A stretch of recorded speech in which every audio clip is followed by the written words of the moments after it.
was like, one thing about y'all country ass people is y'all don't understand what I want my lawyer means.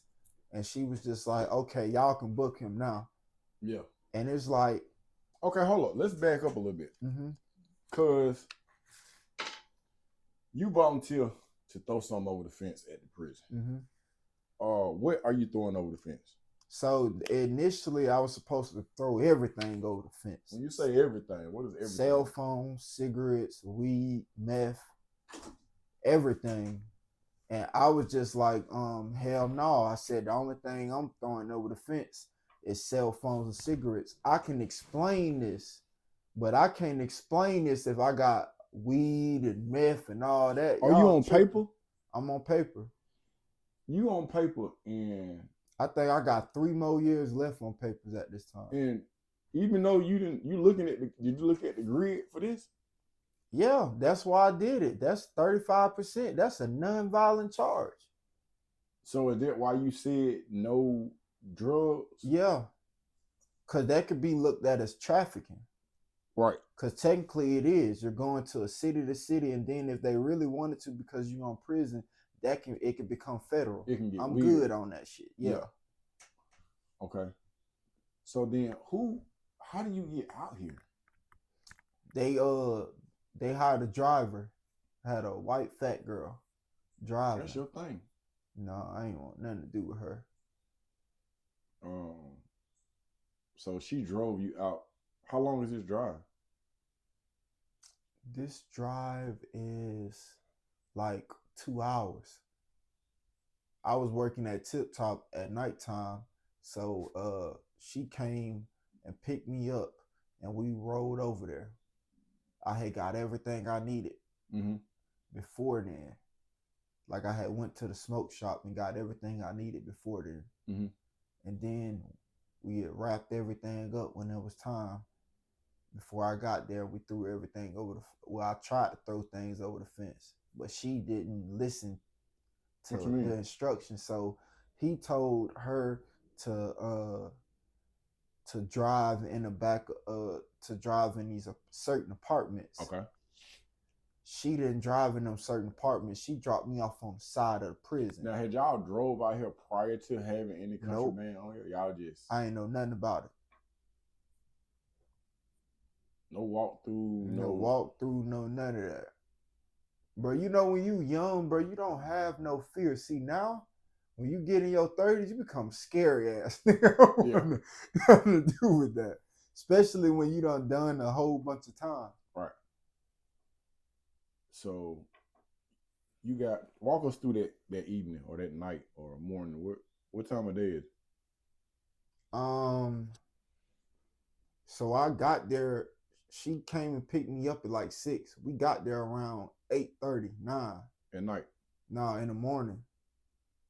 Okay. And they didn't end up catching me until like 12 and 1 o'clock. No, what I'm saying, walk me through how this go. When you get there. So he told her to drop me off in the back of the apartments, and I was supposed to go in the woods in the back of the apartments. But just like women, they don't want to listen.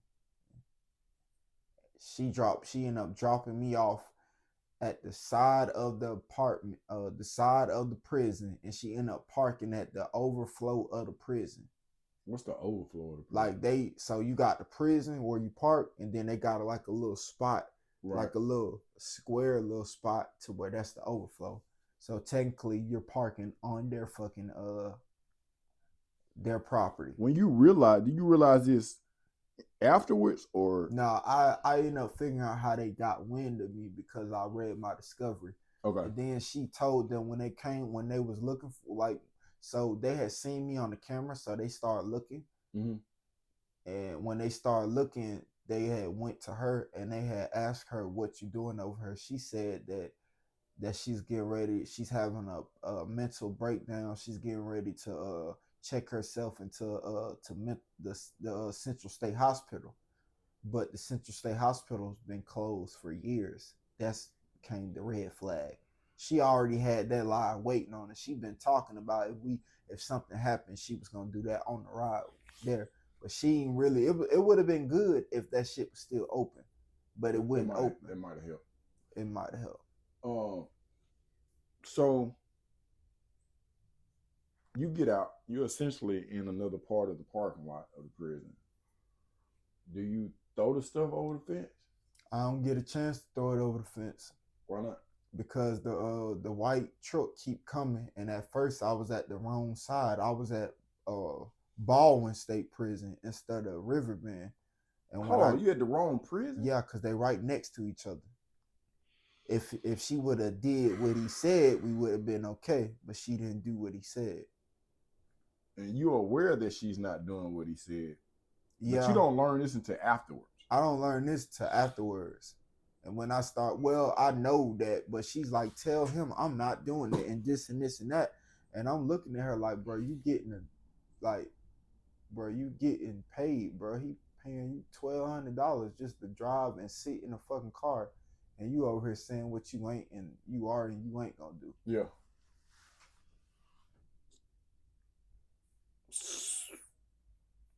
You got the bag. Mm-hmm. Are you in the woods? Yeah, I got the bag. We in the woods. So I end up going to the wrong one. I end up going to Baldwin. Then Baldwin end up getting me on the camera, but I don't know that. Okay. So then I end up going to Riverbend. When I'm getting ready to throw it over, I just hear dogs and shit in the background. And I look, I see the cop. I start running instantly. Okay. So I got to the point where I left him. I took the bag and I put it over here, and I got as far away from the bag as I can. Okay. And when I got away from the bag, I was in the sewer. I was hiding in the sewer for like a Teenage Mutant Ninja Turtle? Yeah, like I was hiding in the sewer for like 6-7 hours. They ain't know where I was at. And where is she at? I had got on the phone and I had told her, I said, it looked like it's a wrap, because she kept trying to get me, but they wouldn't let her stop because they know I was still up in there and they know she was with me. So I told her that I don't need no co-defendants, and I told her to go home. Just like that. You knew you was caught. Yeah, I knew I was caught. Is it any way, in retrospect, is it any way you could have got out of it? Nope, because I ain't know the layout. I ain't do no preliminary. Yeah, I ain't prep or nothing. It was just on go, and I should have. Damn.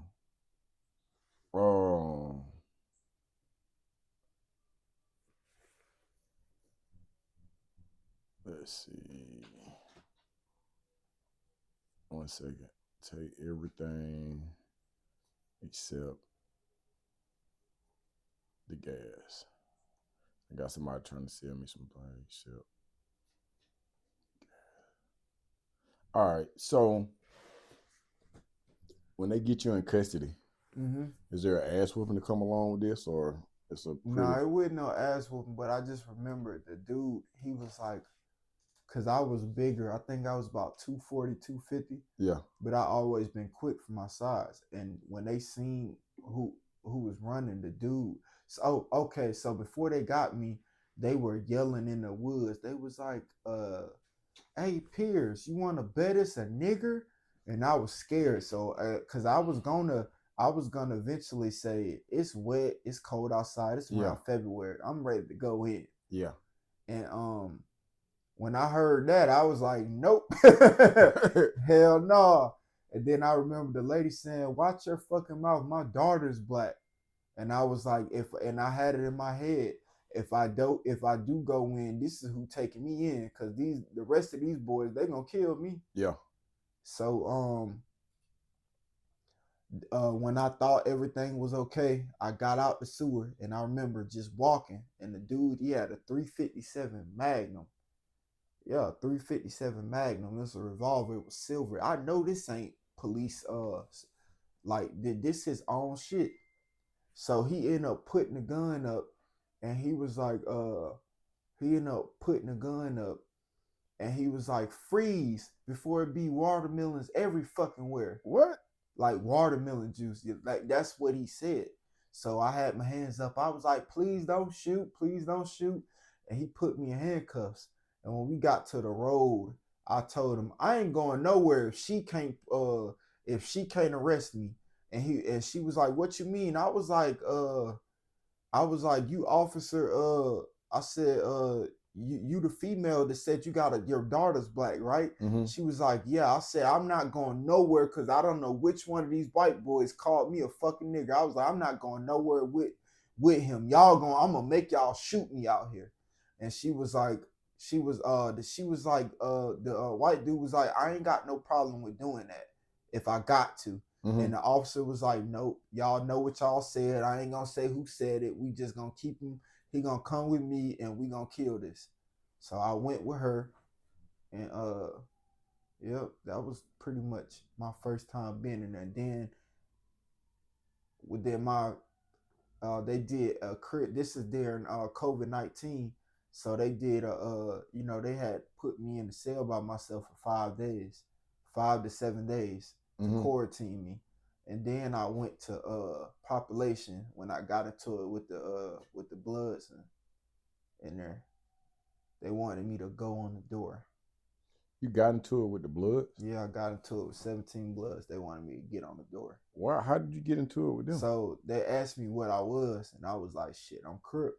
And they was like, shit, the Crip dorm over there, you got to go over there. This is all blood dorm. I was like, whatever beef y'all got going on, bro. I'm from Atlanta. That shit don't got nothing to do with me. And he was like, bro, we beefing with the Crips right now. And I was like, that ain't got nothing to do with me, bro. And he was like, get your shit and get on the door. I said, I'm not doing that shit, bro. Like, I'm the only way I'm getting on the door is if my partner come bun me out right now. And he was like, all right. So he came, he tried to taunt me. He grabbed my my commissary. And you know I'm a greedy ass nigga. I don't even know why you playing even my trying to food. nigga. You playing the fool like I'm going for this. But this was one of the niggas like in the neighborhood, like his own homies was scared of him. Okay. Like he was really that nigga. So he grabbed my stuff and he grabbed my food and he started walking. He turned his back. So I run up and I just swing, boom, and I dropped him. And when I dropped him, all them boys just got on me. You know what I'm saying? All them boys just got on me. And he was just like, one-on-one.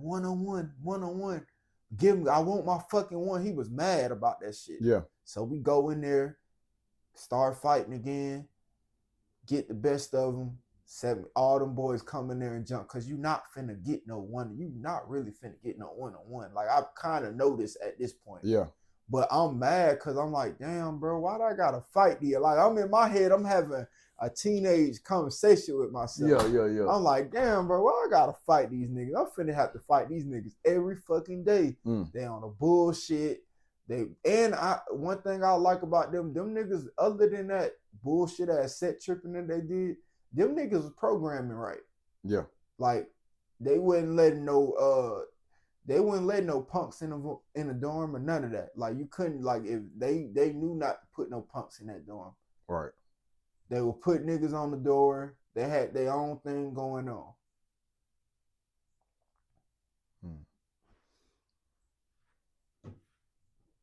How much time do you end up getting from? I ended up getting 5 years for that. So what happened was I ended up doing like 3 or 4 months there, and the major of the thing, he ended up calling somebody and giving me a bond because essentially they didn't give me a bond because I was on probation. So they gave me a bond and $1,500 bond in Cobb and and Baldwin, and T bonded me out. My partner T, he bonded me out. And T was like, I said, bro, they gave me a $1,500 bond. And he was like, so you mean I gotta pay he thought I meant 15,000. And I was like, no, nigga, 1,500. He was like, nigga, you talking about 150? Yeah. And I was like, yeah. He was like, I'm on the way. So he went and bonded me out. Yeah.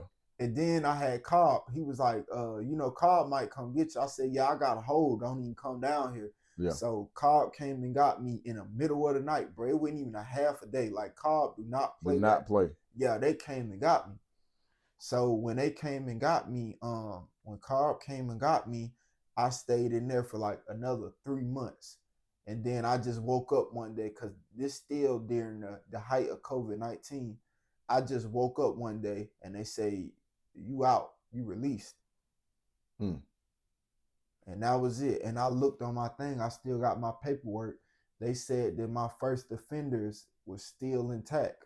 Like they reinstated my first offender. So right now, when you go get a job, when I go look up myself, because I went and tried to get hired at Swift before I tried to do the trucking thing. Um, I mean before I tried to go to school. mm-hmm. I went tried to get hired, and I even told the lady, I was honest. I even told the lady about my robbery, and she was like, "The robbery ain't popping up." She was like, "I'm seeing fighting in public, disrupting schools." She was like, "I see possession of unauthorized contraband by inmate asking." And then she said, "I see harassment communication." She said, "I don't see nothing about robbery." And I was like, "Well, I just want to be." I turned it. I switched it. I was like, "I do have first offenders." Mm-hmm. I was like, shit. I was like, shit. I have first offenders, and she was like, "Oh, we're no reason to bringing that up then, since it was first offenders." And that's when I realized I had to go back on my paperwork. They reinstated that. So you ain't even really gonna figure that out. Mm. Yeah. You had, what was that last charge you said? Harassment communication. How you get that? Messing with that damn light skinned girl.